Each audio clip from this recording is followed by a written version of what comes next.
Oh, I had to interrupt the video that I was doing because the painters were down there and getting ready to install the plastic around the windows, and I wanted to show you how that's done. So I made a quick video of that.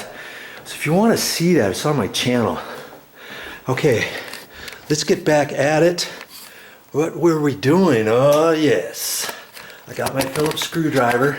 I'm gonna leave you right about here.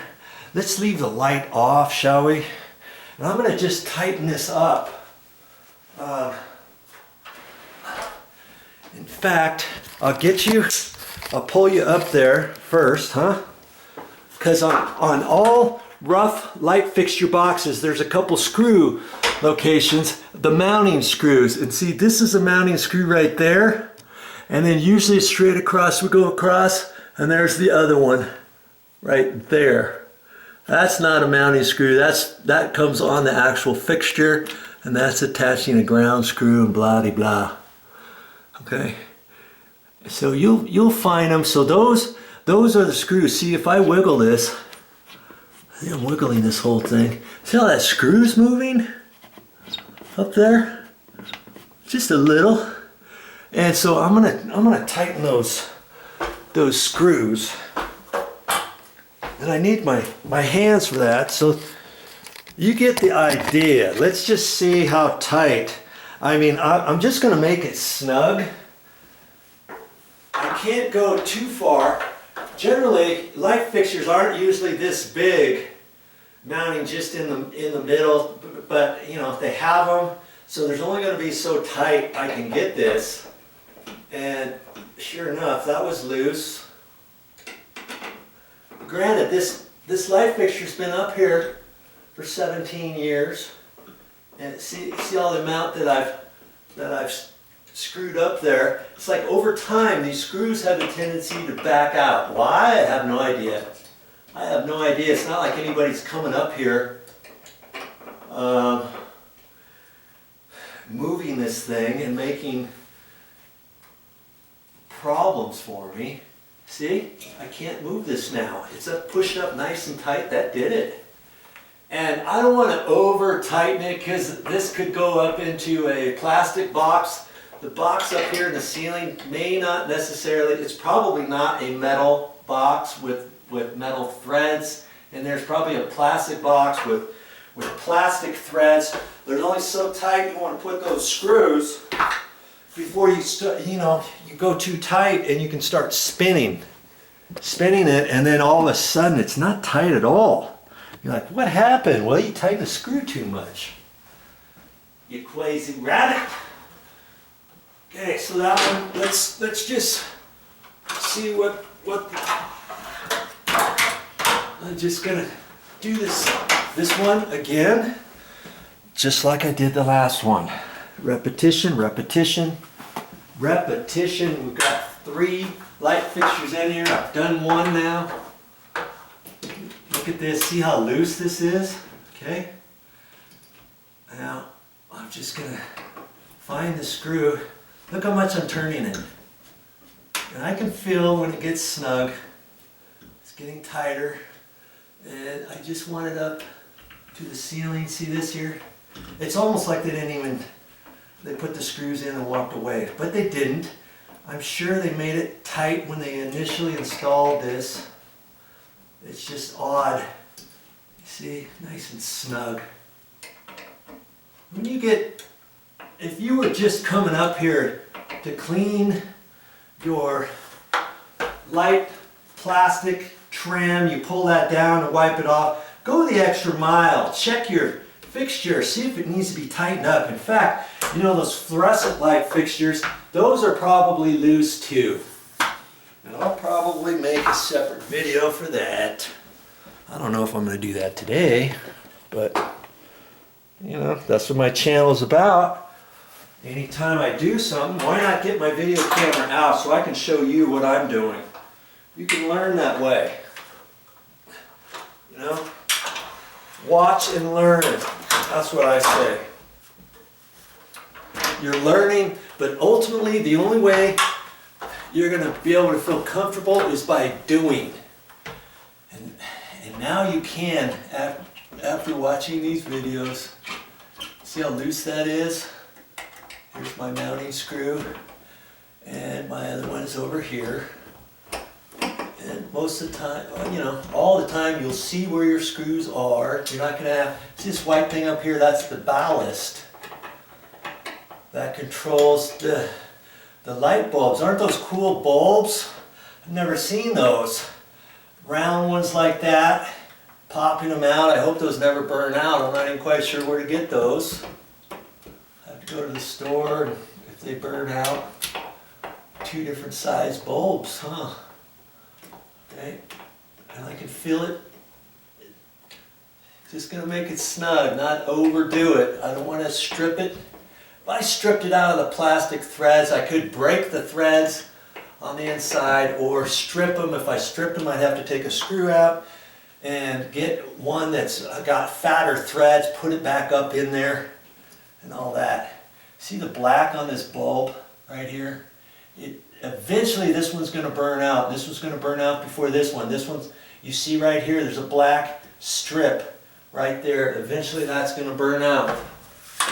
It's going to. I don't have any bulb replacements. I've never replaced those bulbs, and so I would have to get up, take one of those, disconnect it, take it to the store. See that nice black ugly bit on the end of the bulb?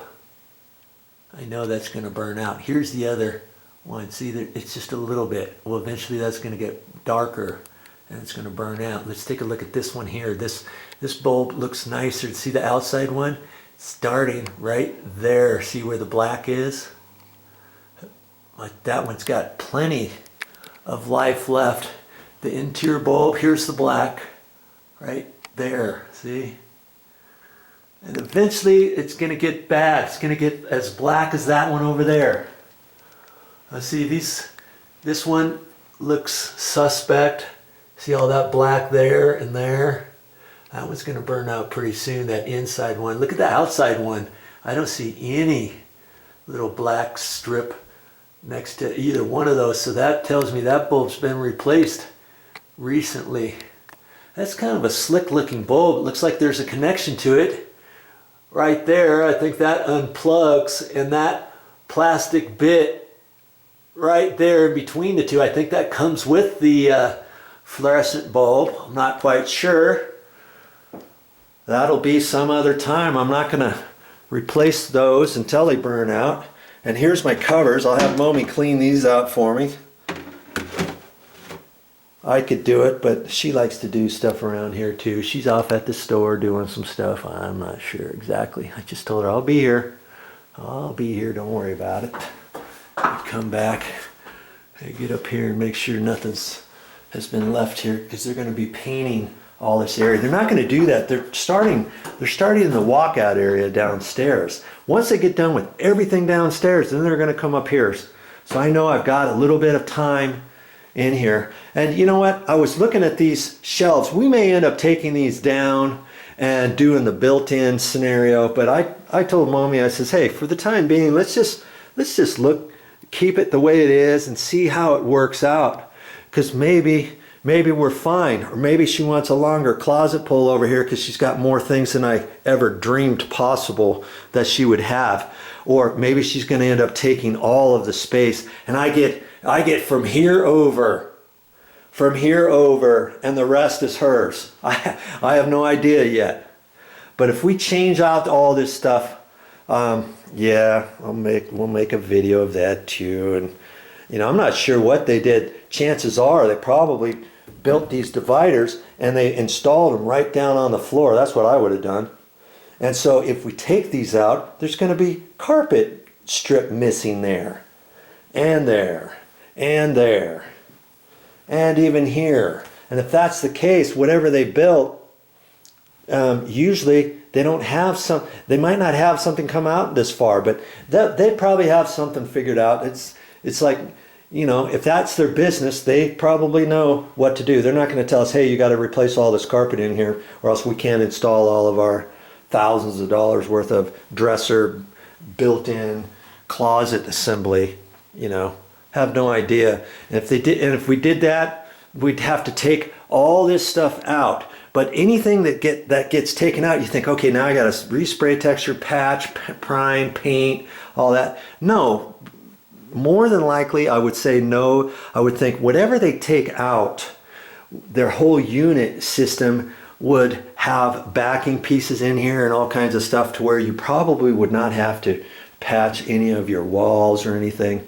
We're going to have this all freshly painted and stuff. If we take this stuff out later, they probably have a system that would cover all of this kind of stuff up. They wouldn't have anything for this, I'm sure. See how this is cut at an angle? These pieces aren't even exactly, well, they might be exact triangles. They might have a little system that fits in there. Or if not, we would leave these shelves alone, you know. Let's turn the light on. Lighting's not very good in here, is it? Okay. Another nook here. You could put some other stuff kind of like they did here if you wanted. Or not. Or not. Okay? So that's all I'm going to do in here for now. Oh, what else was I going to show you? Oh, see how this connects into the wall. See how if you get a hairline crack like this, look at that. It's cracked in here. That's because there was so much weight right here. It pushed this down. This was, I'm sure that's nailed up against the wall, and I'm not going to whack on it or anything, but I was thinking, okay, I could find a stud in the wall here. See, there's a stud right there. Right there. It's hollow all the way to there. So they couldn't, see, they put some little finish nails right there. Those finish nails are going into nothing. They're going into sheetrock. They might have put them in at an angle just to hold this piece up here. You can see where they've got a nail right there, see? Right there. And that is what holds up the weight of this whole thing. So this is kind of dangling out in midair. Actually, there's a stud right there. Sorry about that. See, hollow? There's a stud right there. And there's a stud back there. I see where there's a nail head right in there. So see, I could put a couple screws in there, and one sheetrock screw, and dump it in there just for kicks. Or if I look at this system here, see this bracket here? You know what? I better stop. My battery's dead.